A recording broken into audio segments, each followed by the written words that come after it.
Despite most of the 3D games being dreadful experiences for me, or simply just alright, 3D Land of All games was one I'm quite fond of. It wasn't perfect, don't get me wrong. The last quarter of the game left a lot to be desired and was poorly designed, but I liked it a lot. But despite me liking it quite a bit and it definitely being my favorite 3D game out of the previous ones, 3D World, I can admit, definitely is quite a bit better.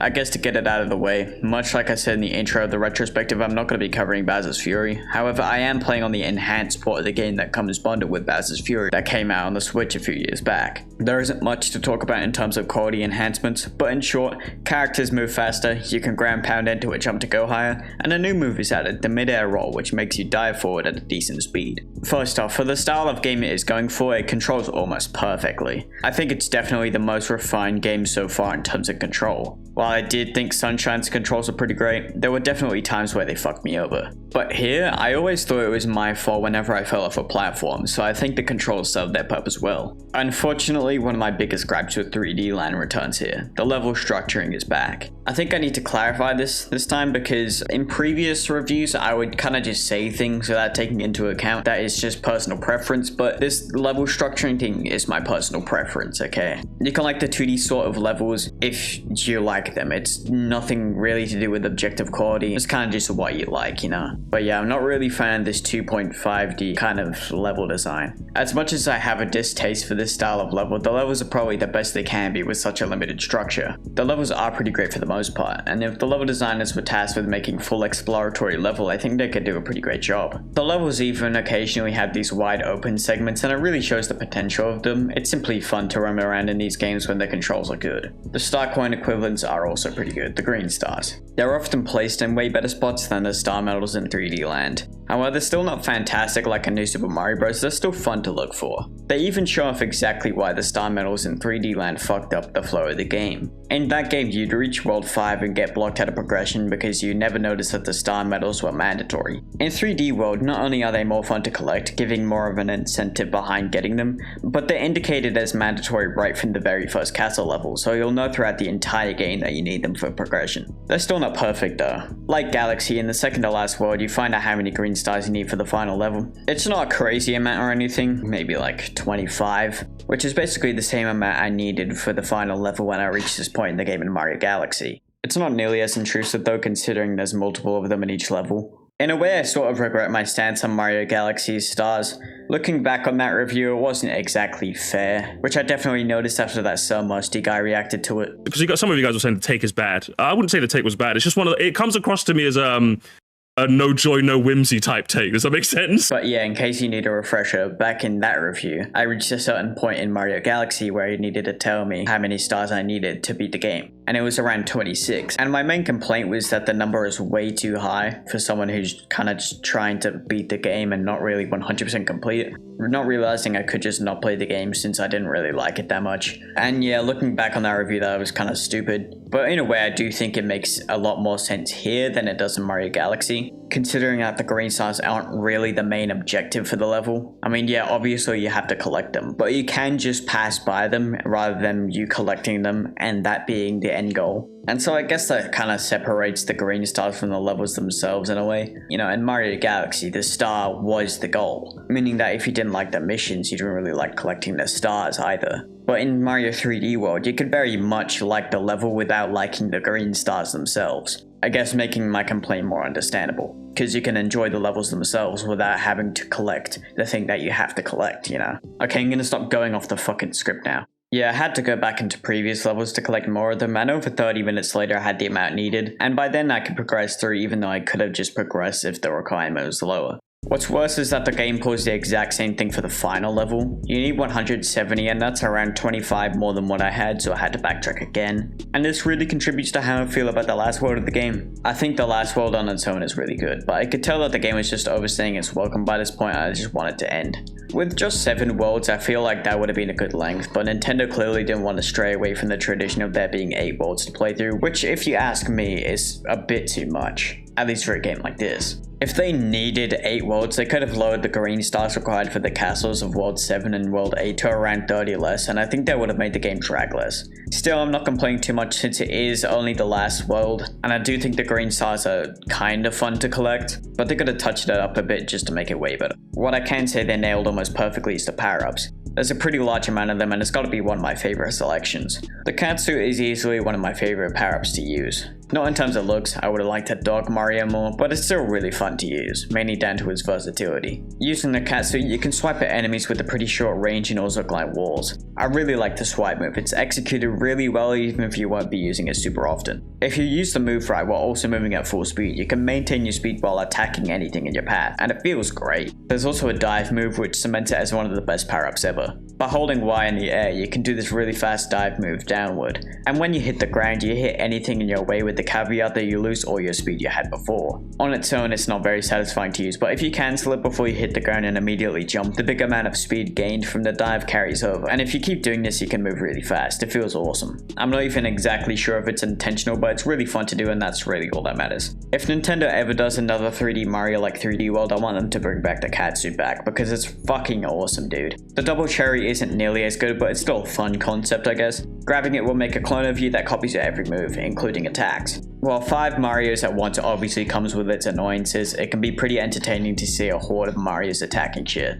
Outside of that, every other power-up is taken from previous entries, but they still work well and are good choices, which is all that really matters, I guess. I do have to give a quick shout out to the Fire Flower though. I didn't like it in Galaxy because it was pretty hard to aim in a 3D space. However, given that this and 3D Land have a way more simplified level structure, it is much more manageable, which is basically the only plus I can give to the level structure of these two games. I still don't like it that much. Despite how creative the power-ups are though, it doesn't excuse the fact that the game as a whole is pretty boring thematically. You do have creative level themes from time to time, but generally the levels are just like lava or grass or snow or whatever. I mean, I fucking love snow levels, but you can only please me so much when you have like 20 snow levels in every game. And rarely is there anything done with the snow theme in Mario games other than having snow and ice. Despite how forgettable Mario U is, it shows up perfectly what a good snow level should look like. Every snow level in that game has a vague bluish tint to everything, including the snow, which visually looks very nice despite the overall lackluster presentation of that game. The snow particles are also way more subdued, which looks way nice and gives more clarity. In 3D World, there's snowflakes all over the screen, and the game's assets don't really play with the fact that it takes place in a nighttime snow setting. It's way more visually boring and misses out on the opportunity of looking way nicer.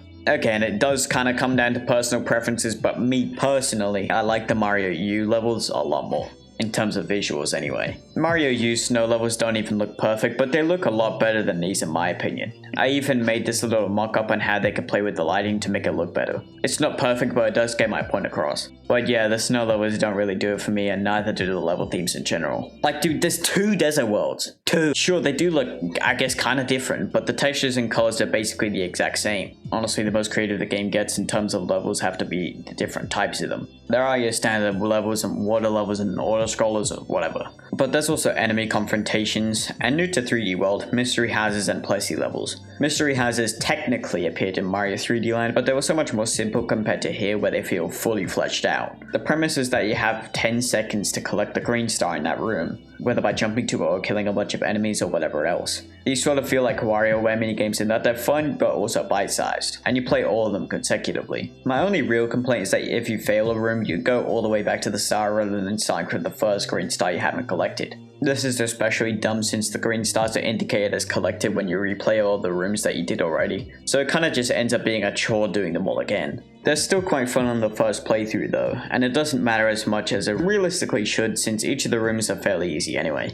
The Plessie levels are less forgivable. They work kinda like auto-scrolls, but you can also move way faster by holding forward. Outside of them not really feeling that great to play given that you're not as fast in the air, these levels probably would have sucked even if they were executed in the best possible way. I personally think it's way more fun to jump around on the ground and be able to move as you please. So these levels feel like an even further limitation to your freedom of movement, even past the limited level structure. The enemy confrontations also return as I said, and they kinda suck as usual. Probably even more than the other games. They appear way more often, and unlike Mario Wii or Mario U, there's not even a slim chance that you can dodge them. They're completely mandatory and it just feels like padding. Especially in Mario U, the way the maps are laid out and the way the enemies move, you can actually dodge them if you pay attention and make good decisions. Because every single time you move on the world map, it doesn't even have to be progression, you can just move anywhere. The enemies also move, in a random direction too, meaning that if you can get the enemies to move out of your path, you can get through completely scot-free. Here the enemies don't even move, and you can't go to further levels without killing it. It's just kind of a waste of time. These things can also be bosses, which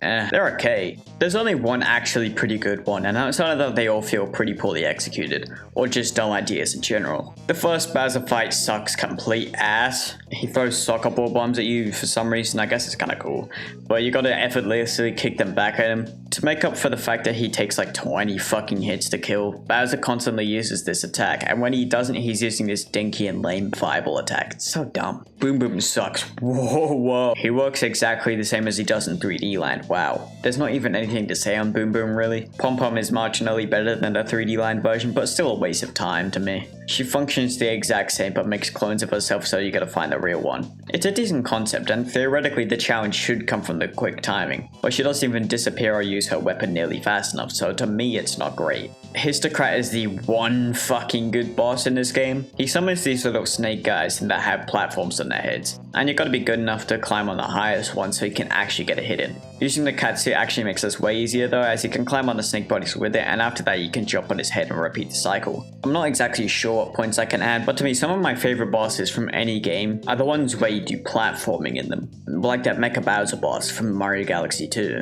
Or was it the first one? Whatever. Yeah, it was the first one. So I kind of just like inherently like this one because it doesn't really have any flaws and it kind of adheres to what bosses I like the most. Boss Brawler sucks though. He has absolutely no depth to him. He spawns boulder guys. You throw them at him, he spins around, repeat the cycle. It's just like not fun. It's not like there's more than one thing you gotta do to hit him, like grabbing a boulder, doing some platforming to him and throwing it. No, you just throw it at him and it takes no skill. King Kathunk has the high honor of the worst boss name of all time, and he's got a kinda cool concept. He moves around on this little spiked frame then tries to crush you, and you gotta dodge where he's gonna land on the ground and hit his back. I feel like I'm gonna have to make this clear, but whenever I say a boss is too easy, unless if I point it out specifically, I'm usually implying that it's easy for the point it is in the game. Like Boom Boom, he first appears in the second world. To me, that's probably the hardest boss in the game so far, and King Kathunk appears in World 5.